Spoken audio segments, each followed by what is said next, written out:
London international airport पर एक मर्तबा फिर उनकी फ़्लाइट की अनाउंसमेंट हुई थी। बदर ने दाईं कलाई पर बंधी घड़ी पर नज़र डालते एक मर्तबा फिर सामने के नाकाबिले यकीन मंजर पर नज़र डाली। उसने बहुत से फ़लसफ़े की किताबों में पढ़ रखा था कि हाजी हकीम और दीगर लिटरेचर स्कॉलर्स से सुन भी रखा था। ज़िंदगी नाकाबिले यकीन हादसात और वाक़यात का मजमूआ है। उसे इस कॉल पर यकीन भी था, लेकिन अपनी ज़िंदगी की हद तक ऐसा कुछ उसके वहमो गुमान में भी ना था। भला 3 साल पहले लंदन ह्यूमन साइकोलॉजी में डॉक्टरेट करने के लिए निकलने से कबल या चंद हफ्ते कबल डिग्री लेते हुए उसने सोचा था कि वापसी पर उसके साथ एक और वजूद का इजाफा हो जाएगा। वजह उसके पीछे चाहे जो भी हो, लेकिन किस कदर फिल्मी और हकीकी तसव्वुर से बाहर की चीज़ थी ये मुकाबिल खड़ी हकीकत। डॉक्टर बदर, कम ऑन, आप साइकेट्रिस्ट हैं, लेकिन इसी रफ्तार से नर्व्स को थकाते रहे तो कोई बात नहीं आपको खुद साइकेट्रिस्ट की ज़रूरत पड़ जाए। सो बी रिलैक्स। सर झटकते उसने खुद को तंबीह की और सामने की जानिब मुतवज्जो हुआ, जहाँ पूरे रास्ते दोहराई हुई बातें फातिमा भी असर नो उसी परेशानी और तशवीश से दोहरा रही थी, और वो उसी लापरवाही से मुलाहिजा कर रही थी। वर्दा, बावजूद ये जानते हुए कि तुम्हें वहाँ भेजने का आइडिया किस कदर गलत है, मैं तुम्हें वहाँ अकेले भेजने पर राज़ी हुई हूँ। मैंने तुम्हारी ज़िद के आगे हथियार नहीं डाले, मैंने तुम्हारे वादे पर यकीन करके ये मुश्किल फ़ैसला लिया। मुझे यकीन है तुम अपना वादा नहीं तोड़ोगी, मेरे वहाँ पहुँचने तक कोई भी सीन क्रिएट नहीं करोगी, और ना ही अपनी मेडिसिन्स को लेकर कोई कोताही बरतोगी, है ना? उसकी दोनों हथेलियाँ गिरफ्त में लेते एक मर्तबा फिर उन्होंने फ़िक्र और अंदेशे से लबरेज अंदाज में तस्दीक चाही। मैं बीमार नहीं हूँ। मेडिसन वाली बात पर उसके नकूश में खिंचाव आया था। आई नो तुम बीमार नहीं हो। कौन कहता है तुम बीमार हो? बट डॉक्टर कॉन्टेस का कहना है कि तुम्हें मेडिसिन्स लेनी है, कोर्स पूरा करना है, अपने आप को कंट्रोल करना है। मैं आकर सब ठीक कर दूंगी, आई प्रॉमिस। तब तक तुमने कुछ नहीं करना, प्लीज़ बेबी, कुछ नहीं करना वहाँ। पहले ही आपके जाने से डॉक्टर बदर और उनकी फैमिली के लिए प्रॉब्लम्स क्रिएट हो गए। आप मज़ीद कुछ नहीं करना। उनसे किसने कहा कि मेरी ज़िम्मेदारी लें? आई कैन हैंडल, ये बस मुझे वहाँ छोड़ दें, आगे आई विल मैनेज। वो नखुवत से नाक चढ़ाकर बोली। बार बार फातिमा बी का ये कहना उसे शदीद चिढ़ दिला रहा था। मिस फातिमा, दूसरी अनाउंसमेंट हो रही है, हमें चलना चाहिए। बदर को मुदाखलत करना पड़ी। बदर बेटा, इनका ख्याल रखिएगा, मैं जल्द अज जल्द काम निपटा कर पहुँचने की कोशिश करूँगी वहाँ। तब तक बस आप इसे कंट्रोल में रखिएगा। मजबूरी ना होती तो मैं आप लोगों को इतनी बड़ी मुश्किल में ना डालती। वो बार बार शर्मिंदा हो रही थी। प्लीज़ फातिमा भी, अब आप मुझे शर्मिंदा कर रही हैं। उसने लिजाजत से नफ़ी में सर हिलाया तो वो तशक्कुर आमेज़ निगाहों से उसे देखने लगी, फिर वर्दा की जानिब एक मर्तबा फिर मुतवज्जो हुई। उनका दिल मान ही नहीं रहा था। वर्दा, सच अगर हूबहू भी हमारे सामने आ खड़ा हो ना, तब भी हमारे देखने का नज़रिया उसकी हकीकत की नौयत बदल देता है। इसलिए प्लीज़ कोई जल्दबाजी नहीं करना, प्लीज़। वो मज़ीद कुछ कहने लगी कि एक ही गर्दान सुनकर उठ चुकी वो अपना बैग झुलाती आगे बढ़ गई थी। उसकी छोटी सी पुश्त देखते फातिमा बी की आंखें नम हुई। बदर को तासुफ ने लपेट में लिया। आप फिक्र नहीं करें फातिमा बी, अब्बा है ना, वो सब संभाल लेंगे, और मैं भी तो हूँ मिस वर्दा का अटेंडेंट डॉक्टर। बदर ने मजबूत अंदाज में उनकी ढारस बंधाने की भरपूर कोशिश की, जिसमें वो कामयाब भी हुआ। फिर देखते ही देखते दोनों उनकी नम आंखों से ओझल होते चले गए। पीछे उन्होंने ढेरों दुआओं का दस्ता भेजा था।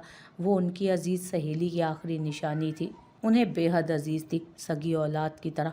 वो कभी नहीं चाहती थी वो उससे दूर जाए, लेकिन उसे उसके असल से मिलना था। वो आखिर कब तक उस कशिश से दूर उसे अपने परों में छुपा कर रख सकती थी। शिकस्ता कदमों से वो गहमा गहमी वाले एयरपोर्ट के अहाते से निकलती चली गई। रनवे पर दौड़ते हुए इंटरनेशनल फ़्लाइट ने लंदन की सरजमीन से अपने टायर समेटते खुली फ़िज़ा में पर फैलाए थे। कैप्टन की दिलकश आवाज़ में कामयाब टेक ऑफ की इत्तला मिलने पर सीट बेल्ट खोलते हुए उसकी गैर इरादी नज़र पहलू में भटकी। वो चेहरे पर अज़ली सख्तियाँ बखेरे कान में ईयरबड्स लगा रही थी। वो नफ़ी में सर हिलाता, आसाब ढीले छोड़ता आंखें मूंद गया। हर चंद पर ज़हन बजाय पुरसकून होने के उस बाब के शुरू होने के असबाब किसी फ़िल्म की तरह चलाने लगा। पहला इत्तफ़ाक़ ही किस कदर अफ़सानवी था। 30 साल से वो दोनों तकरीबन रोज़ाना उस कैफ़े में मिल रहे थे, पर वर्दा का उसके वापसी से महज़ 2 हफ़्ते कबल उससे लैपटॉप मांगना, उसके वॉलपेपर पर लगी हाजी हकीम की तस्वीर को देखना और उनकी शनाख्त भी करना, देखा जाए तो ये खासा मुश्किल था। 20 से 22 साल कबल की और आज के हाजी हकीम में खासा फ़र्क आ गया था। उम्र और बुजुर्गी उनके चेहरे से आया होने लगी थी, फिर भी वो पहचान गई थी। फिर उसका फातिमा बी से मिलना, फातिमा बी का सारी रुदात सुनाना और हाजी हकीम से बात करना और फिर फातिमा बी से डॉक्टर कॉटनेस की कैबिन में वो आखिरी मुलाकात जो पूरी कहानी का रुख ही बदल गई थी। इसकी माँ जिस मज़हब को अपनाने के लिए दुनिया से लड़ गई थी, आज वो उसी मज़हब को गिराने के लिए खुद से जंग कर रही है। इसे लग रहा है कि ऐसा करने से उसके बेसकून दिल को सुकून आ जाएगा, तिश्ना रूह सैराब हो जाएगी इसकी। लेकिन इसकी तिश्नगी बेकली हर गुजरते दिन के साथ बढ़ती जा रही है। इसे सुकून तभी आएगा जब वो हकीकत के असल चेहरे से रूबरू होगी, और इस सिलसिले में इसकी आपसे बेहतर कोई मदद नहीं कर सकता। जी मैं किस तरह? तवज्जो से उनकी बात सुन रहा वो बुरी तरह भौचक्का हुआ था। जी, क्योंकि आप एक माहिर नफ्सियात भी हैं और मुहिब्बे दीन भी। उनका ठहरा हुआ अंदाज फैसला कुन था। जवाबन वो बिल्कुल खामोश हो गया। दोनों हाथों की उंगलियों को बाहम जोड़े गहरी सोच में डूबे बदर बिन ज़का के चेहरे के गंभीर तासुरात मिस फातिमा बहुत गौर से देख रही थी। ऐसा तो मुमकिन ही नहीं था कि नफ्सियात का माहिर ये शख्स उनका मकसद अखज़ ना कर सका। वो अभी तक इसलिए मुतमईन थी जबकि मुस्तरिब और मुताज्जब जो कि उसके चेहरे से हरगिज़ आया नहीं हो रहा था, पर अंदर तलातुम बरपा था। माजरत के साथ फातिमा बी, मैं आपकी बात समझ नहीं पाया हूँ। वो साफ अनजान बना था। कोई नहीं, मैं खुद वाज़े अल्फाज में अपना मुद्दा रखती हूँ। वो बात की संगीनी को कम करने के लिए मुब्बम सा मुस्कुराई। मैं चाहती हूँ आप वर्दा को साथ ले जाएं। जी? वो अपनी जगह से उछल कर खड़ा हुआ। जी, मैं आपके दादा हज़रत से बात कर चुकी हूँ। उन्हें वर्दा की मेंटल कंडीशन भी बताई है। उन्हें कोई एतराज़ नहीं। जैसा समिया ने उनकी शफ़ी को हलीम मिजाजी के मुतालिक बताया था, उन्हें वैसा ही पाया मैंने। वो अकीदतमंदी से मुस्कुराई थी। पर फातिमा बी, मैं किस तरह और किस हवाले से लेकर जाऊंगा इन्हें? उसका दिमाग वाकई सब कबूल करने को तैयार नहीं था कतई तौर पर। सबसे पहला और मजबूत हवाला तो यही है कि आप एक डॉक्टर हैं और वो आपकी पेशेंट, और एक डॉक्टर का अपने पेशेंट को लेकर वफादारी का तकाजा यही है कि जब उसे अपने पेशेंट की सेहत याबी की छोटी से छोटी उम्मीद भी नज़र आ जाए तो फिर वो अपनी जान लगा देता है। और यहाँ तो मैं आपका सीनियर मिस वर्दा के बेहतर होने की 80% गारंटी दे रहा हूँ। डॉक्टर कॉटनेस ने वसूख से कहते हुए आकर अपनी मखसूस चेयर पर विराजमान होते हुए कहा, पर सर, आप मिस वर्दा का केस पढ़ चुके हैं? जी सर, लेकिन फिर शायद आपसे वो पेज मिस हो गया जहाँ पर ये साफ साफ लिखा हुआ था कि शदीद जहनी दबाव के ज़ेरे असर वर्दा ने 4 साल कबल खुद को स्लो पॉइज़न देने की कोशिश की है। करीब 1.5 से 2 महीने तक। खुशकिस्मती से मिस फातिमा के हाथ वो पॉइज़न की शीशी लग गई और उन्होंने मुझे दिखा दिया, और बैक टू बैक सेशंस करके हमने उसे उस फेस से निकाल भी लिया। वरना तो डॉक्टर कॉटनेस के दोहराने पर बदर ने ज़रा सा सर खम किया। वो ये पेज पढ़ चुका था, पर वजह सिर्फ ज़हनी दबाव ही लिखा था, वहाँ कुछ नहीं। कुछ दिन पहले वर्दा के रूम की सफाई करते मुझे कुछ कागजात मिले जो 4 साल पुराने थे। कैसे कागजात? फातिमा बी का पुरअसरार अंदाज, वो अलर्ट सा उनकी जानिब मुड़ा था उस पर। वो कुछ इश्यूज़ के थ्रू इन लोगों का पता लगा रही थी, लेकिन वो लोग बस पैसे के लिए उसे ठग रहे थे, और ये नाकामी वो बर्दाश्त नहीं कर सकी और शदीद डिप्रेशन में चली गई। और डॉक्टर कॉटनेस के अंदाजे के मुताबिक उसने स्लो पॉइज़न के ज़रिए अपनी ज़िंदगी ख़त्म करने की फिर कोशिश की। रुंधे गले के साथ किए गए फातिमा बी के इंकशाफ पर उसने बेयकीनी से डॉक्टर कॉटनेस को देखा, जिसका सर बिला तवक्कुफ़ इस बात में हिला। उसका ज़हन हकीकतन इस इंकशाफ के बाद सुन पड़ गया था। वो चुप सा सामने टेबल पर पड़ी उसकी फ़ाइल देखने लगा। बेटा, मैं किसी कीमत पर आपको इस दोहरी मुसीबत में ना डालती, अगर मुझे डर ना होता कि वो दोबारा ऐसा कुछ कर सकती है। बेटा, वो बहुत हसास है फितरतन, और तन्हाई और अनचाहेपन का एहसास वो एहसास है जो इंसान को दीमक की तरह चाट चाट कर खोखला कर देता है। वो अंदर से खोखली हो चुकी है। इस मर्तबा अगर उसे नाकामी मिली तो वो ख़त्म हो जाएगी, और उसे खोना नहीं चाहती मैं। उसे कुछ हो गया तो क्या मुंह दिखाऊंगी मैं अपनी दोस्त को रोज़े क़यामत? बेटा, बस आप ही मेरी आखिरी उम्मीद हैं, प्लीज़ आप। उन्होंने गिड़गिड़ाते हुए हाथ जोड़ दिए तो बदर बौखला कर उठ खड़ा हुआ। मुझे गुनाहगार तो नहीं करें आप फातिमा भी, वो लिजाजत से बोला। बेटा, मैं आपको ज़बान देती हूँ कि वो आपके लिए वहाँ जाकर कोई मसला पैदा नहीं करेगी। मैं समझा दूँगी उसे, और इस वक्त वो मेरी सारी बात मानेगी, और जल्द अज जल्द मैं NGO का काम निपटा कर वहाँ आ जाऊँगी। उन्होंने लिजाजत से यकीन दहानी करवाई। क्या वो इस तरह ठीक हो जाएंगी? तवील खामोशी के बाद बदर की पुरसोच आवाज़ उभरी थी। जनून के आतिशफिशां को जब मंजिल मकसूद मिल जाती है तो वो खुद ब खुद राख के ढेर में बदल जाता है। वर्दा ने भी जब से होश संभाला है इसी तलाश में भटक रही है। तलाश खत्म, मतलब जहन से सवालों का उबलता हुआ आतिशदान खत्म। डॉक्टर कॉन्टस ने तजर्बाकाराना अंदाज में वसूख से गवाही दी। बदर इस्बात में सर हिलाता हुआ उठ गया। फिर खुद ही हाजी हकीम की कॉल मौसूल हुई। बच्चे, हमें समिया बेटी की औलाद आप और मुकद्दस ही की तरह अजीज़ है। हम कभी नहीं चाहेंगे कि उनका इलाज हमारे पास होने के बावजूद हम उन्हें कुर्ब और अजियत में मुब्तला रखें। आप ले आएं बच्ची को। समिया को हमने बेटी कहा ही नहीं, माना भी था, और ये बच्ची हमारी नवासी है। हमें तो मलाल है इतने बरस उस मासूम जान की ज़हनी अजियत में मुब्तला रहने का। ले आएं बदर, उन्हें ले आएं। हाजी हकीम ने गोया बात ही ख़त्म कर दी। वो जो लंदन की सरजमीन पर कदम रखने के कुछ अरसे बाद से ही उस पुरअसरार लड़की की नफ्सियात की पेचीदगियों को लेकर मुतजस्सस था, वो जो डॉक्टर कॉन्टस के उसकी केस फाइल थमाने के बाद उसका असल रोग तलाश करना चाह रहा था, आज तकदीर की बिसात में कातिब तकदीर ने ऐसी बाजी खेली कि वो हर रमज़ो इसरार खोलने साथ लिए जा रहा था। उसे एयर होस्टेस के नर्म आवाज़ से उसके ख्यालों का तसलसल टूटा। उसने पहलू में देखा, वो कॉफ़ी ले रही थी। चेहरा हनूज बेतासुर था, लेकिन वो जानता था उसके अंदर एक जंग छिड़ी हुई है। पर बजाय उसे छेड़ने के उसने भी कॉफ़ी के लिए कहा और कॉफ़ी से लुत्फ़अंदोज़ होने लगा। अभी मज़ीद कई घंटों का फ़ासला हाइल था अपने वतन अज़ीज़ की सरज़मीन से मुलाकात में। कॉफ़ी ख़त्म करके वो वापस आंखें मूंद गया। कुछ आगे की कार्रवाई असर-ए-नो ज़हन के दरीचे पर चलने लगी। मैं जाना चाहूँ तो सख्ती से रोक लो मुझको, उलझ रहा हूँ तो पूरी लगन से सुलझाए। वो सारे अक्स मोहब्बत के वाह करूँ उस पर, जो रूबरू वो मेरे आईना ख़िसाल आए।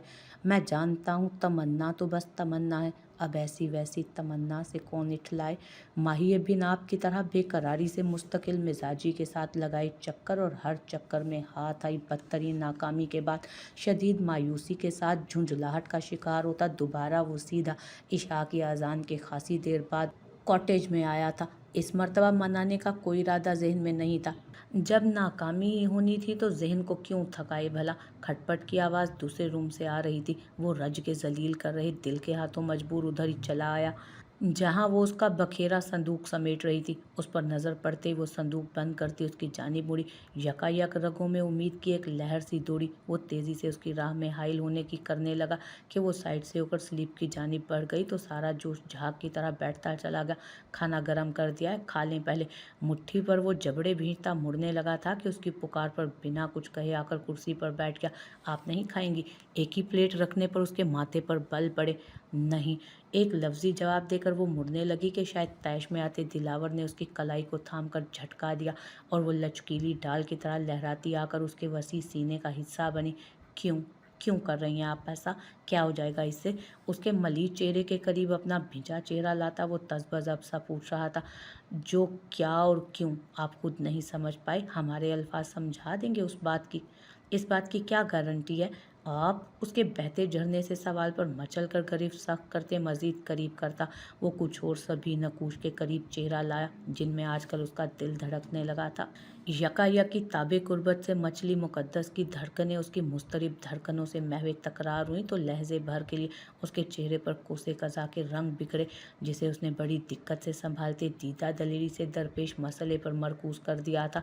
जाने दे हमें, वो ज़रा सा मछली, मुझे मनाना नहीं आता, ऐसा ही हूँ मैं। दांत कचकचाते अपना मसला कश्मीर बताते न जाने वो किस गुस्से में था।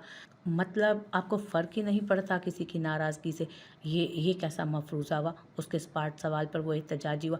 अब्बा कहते हैं जिस मर्ज़ से हमारी पूरी तरह वाकफियत नहीं होती उसी का इलाज हम नहीं जानते, और अगर जानते बूझते हम तवज्जो नहीं देते तो मतलब हुआ हमें फ़र्क नहीं पड़ता। हमारी खफगी की वजह जानने के बावजूद आपको मनाना नहीं आता, मतलब आपको फ़र्क नहीं पड़ता। और जब फ़र्क ही नहीं पड़ता तो खामखा वक्त क्यों ज़ाया करना? अब के उसके हिसार तोड़ने की कोशिश खासी ज़ोरावर थी, लेकिन मुकाबिल के कसरती जिस्म के आगे कुछ नहीं थी। फिर वो भी शदीद बुरा मना गया था। आपको पड़ता है फ़र्क? जी बहुत फ़र्क पड़ता है। क्यों? क्योंकि ज़ौजियत में है हम आपके, निकाह हुआ है हमारा। हमारी खुशी, गमी, दुख, तकलीफ़, अलगर्ज़ वो हर वो एहसास जो हमारा दिल महसूस करता है, हर वो जज्बा जो हमारे आसाबी निज़ाम को मुतासिर करता है, आपसे मशरूत है, आपकी ज़ात से मशरूत है। जब आप मुस्कुराते हैं हमें सुकून मिलता है, जब आप मुस्तरिब होते हैं हमारे आसाब मुंतशिर होने लगते हैं, और जब आप लोगों की वजह से खुद को तकलीफ़ देते हैं तब शिद्दत जज्बात से कहते उसने पंखड़ी से लबों को बाम पेवस कर पलकों की झालर उठाकर उसकी सुर्खी माइल आंखों में झांका। तब उसका जुमला अधूरा छोड़ देने पर सहर टूटते ही वो नशे के आदि की तरह बेचैन हुआ था। तो हमें अपनी यहाँ मौजूदगी बेमायनी लगती है। उसकी आवाज़ में उदासियाँ घुली। अधूरा इंसान बेसकून होता है। निकाह का पाकीज़ा रिश्ता इंसान को मुकम्मल करता है। इसीलिए अल्लाह तबारक व तआला ने इंसान को जोड़े के साथ पैदा किया। अगर हमारी यहाँ मौजूदगी इतनी पुरअसर नहीं कि आपके इज़्तिराब को सकून में बदल सके, तो क्या मायने है हमारी यहाँ मौजूदगी का? क्या मतलब है हमारे आपकी ज़िंदगी में होने का? उसके अहम सवालों का उसके पास कोई जवाब ना था। बस उसने घबराए हुए बच्चे की तरह उसकी मज़ाहमत करते वजूद पर गिरफ्तार करते किसी मताए हयात को समेटने के अंदाज में उसे खुद के मज़ीद करीब करना चाहा। पर वो किसी तरह हिसार तोड़कर जुदा हो गई और वो खाली हाथ देखने लगा, जबकि वो मज़ीद कुछ कह रही थी। अभी भी ज़माने के पास इतना ज़र्फ़ होता कि वो औरों की कामयाबी पर तालियां बजा सके, या दूसरों के गम पर इजहार तासुफ़ कर सके, या फिर अपने जज्बात और एहसासात की तरह दूसरों की दिली कैफियत का एहसास करे, तो ये दुनिया जन्नत कहलाती और बशर फरिश्ता होता। लेकिन ऐसा नहीं है। यहाँ सब मैं के लिए जीते हैं। ऐसे में अगर कोई आपके लिए जीता है तो आपको कम अज़ कम उनके इस रवैये की कदर करनी चाहिए। वो ठहरे मतानत आमेज़ अंदाज में उसके ज़हनो दिल पर अपने अल्फाज की जादूगरी से तलिस्म फूंकते हुए 2 कदम मज़ीद पीछे हुए। कभी सोचा है आपने, आप जब दर्पण के मुकाबिल खड़े होते हैं तो खुद को किन निगाहों से देखते हैं? उसकी संजीदगी से उठी सवालिया निगाह के जवाब में इधर से पलकों की जुंबिश तक मौसूल नहीं हुई, क्योंकि वो तो सहरज़दा सा यकटुक किसी बुत की मानिंद उसे तके जा रहा था। आप खुद को लोगों की मन घड़त नज़रियात, अंट शंट मफरूज़े और बेबुनियाद ख़यालात के तनाजुर में देखते हैं, जिसका हकीकत से कोई वास्ता नहीं। लेकिन आप लोगों के चस्के को इस शिद्दत से खुद पर हावी कर लेते हैं कि फिर आपको ना अपना होश रहता है और ना ही अपनों के एहसासात का कुछ ख्याल। बस जनू खेज़ी के आलम में लोगों के उस तराशे हुए बुत में ढलकर अंधाधुंध खुद को अजियत देते हैं, और उन्हें भी जिन्हें आपके हर अमल से फ़र्क पड़ता है। और हम पूछते हैं, चलें फ़र्ज़ कर लिया दुनिया वाले जो आपकी वालदा के मुतालिक कहते हैं वो सच भी है, तो इसमें आपकी क्या गलती है? और जब गलती ही नहीं तो आपको फ़र्क क्यों पड़ता है? उसके तल्ख सवाल पर छन्नाके से उसका तलिस्म टूटा था। साथ तेज़ी से ख्वाबीदा कैफियत में डूबे नकूश जलाल की लाली उतरने लगी, लेकिन वो चुप नहीं हुई। और आप जानते हैं, रोज़ाना लाखों बच्चे जन्म लेते हैं जिनके वालिदैन का रिश्ते का कोई नाम ही नहीं होता, लेकिन उस बच्चे का बाप जानता है हकीकत, फिर भी वो उसे अपना नाम नहीं देता। लेकिन आपके वालिद, उनके ख़ानदान वालों ने आपको अपना नाम दिया, पहचान दी। इसका मतलब समझते हैं आप किस कदर मुक़द्दस और मोतबर रिश्ता होगा आपके वालिदैन का? नहीं समझना है मुझे कुछ। यकायक बिफर कर कहते वो हमेशा की तरह फ़रार का रास्ता हासिल करने लगा कि मुक़द्दस तेज़ी से उसकी राह में हाइल हुई। आपको समझना होगा। वो दबाव डालती उसके दोनों हाथों को थाम गई तो उसकी सुलगती कनपटी की रगें मज़ीद फड़फड़ाने लगी, जैसे फट जाएंगी। क्यों कर रही हैं आप मेरे साथ ये? उसकी आंखों के किनारे ज़ब्त और बेबसी से सुर्ख होने लगे। लहजे में ऐसी शिकस्ती गोया जान हार रहा हो, नब्ज़ भारी होने लगी, ताकि आप मज़ीद लोगों की फ़कत मज़े के लिए उड़ाती चिंगारियों से अपनी ज़ात को, अपनी हस्ती को जलाकर राख नहीं करें। एतबार करें, हमारा ज़माना इतना अहम नहीं है और ना ही आप इतने अर्ज़ा। उसकी हसीन आंखों में फ़िक्र व अपनायत के ऐसे गहरे रंग, लहजे में मोहब्बत और खलूस का ऐसा गुदासपन उतरा हुआ था कि उसका गुस्सा झाग की तरह बैठने लगा। दिमाग में भड़कती लपेटें जैसे यकायक गुलजार हुई थी। मैंने कब कहा मैं हसीन हूँ या मोहब्बतों की अमीन हूँ? मेरी गुफ्तगू मेरा आईना, मेरा इंतखाब, मेरी मिसाल है। और सबसे अहम, आपको कोई हक हासिल नहीं कि आप खुद को तकलीफ़ दें, अज़ियत पहुंचाएं, ज़हनी या जिस्मानी किसी भी एतबार से, क्योंकि आपकी जान अल्लाह की अमानत है। आपका रुआं रुआं उस ज़ाते पाक की अमानत है जिसके पास, और उसके बाद आप उन लोगों की अमानत है जिन्हें आपकी तकलीफ़ से दोहरी तकलीफ़ होती है, जो आपकी मामूली सी खरोश देखकर तड़प उठते हैं, जिनसे आपकी आंखों में इज़्तिराब देखकर रातों की नींद रूठ जाती है।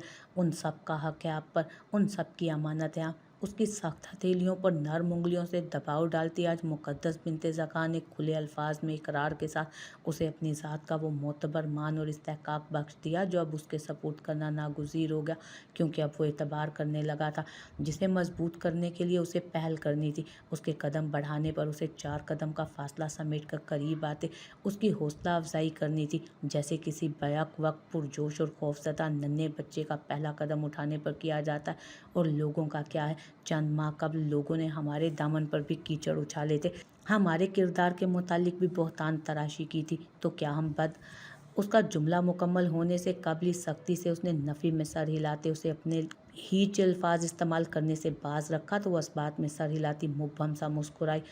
उस वक्त हम शदीद दिल बर्दाश्ता थे, पर हमारे अब्बा ने हमें कहा कि उन्हें हम पर एतबार है। भाई ने कहा, ये अल्लाह की जानिब से भेजी आजमाइश है और हम खुद जानते थे अल्लाह सब जानता है। बस फिर हमने किसी की परवाह नहीं की। आज भी बहुत से लोगों के दिलों में शकूक व शुबहात होंगे, लेकिन हमें फ़र्क नहीं पड़ता, क्योंकि हमें सिर्फ उनसे फ़र्क पड़ता है जिनकी मौजूदगी हमारे लिए मायने रखती है। दिलकश तबस्सुम संग अपनी मिसाल पेश कर नरमी से उसकी रूह पर लगे मज़ीद कुछ कांटे फ़िक्र व हलावत से चुनती वो खुलकर मुस्कुराई। फिर उसका हाथ आज़ाद करती स्लीप की तरफ बढ़ गई। आ जाएं, खाना खा लेते हैं, वरना खाना ठंडा हो जाएगा। माहौल की कसाफत को कम करती हुई उसकी मुतरन्नम आवाज़ पर वो सर झटकता आकर वापस अपनी खाली कुर्सी पर विराजमान हुआ। मुकाबिल वो भी अपनी प्लेट लेकर नशिस्ता हुई थी। फिर खामोश और खुशगवार माहौल में हल्की हल्की जज्बों की तपिश से सुलगती फिजा में खाना खत्म हुआ। लेकिन ये नहीं समझिएगा कि हमारी नाराज़गी दूर हो गई। वो अपनी जगह बरकरार है। खाली बर्तन समेटते इत्तला मिली। व्हाट, ये क्या बात हुई? अभी अभी हल्का फुल्का हुआ वो यकदम से उछल कर खड़ा हुआ। बात तो पूरी यही है।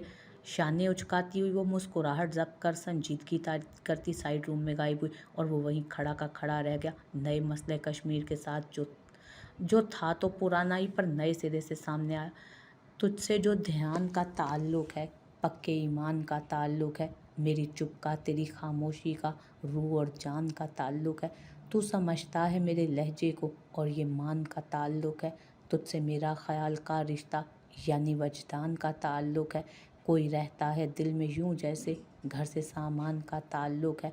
बिन कहे बिन सुने ही अपने बीच अहदो पैमान का ताल्लुक है।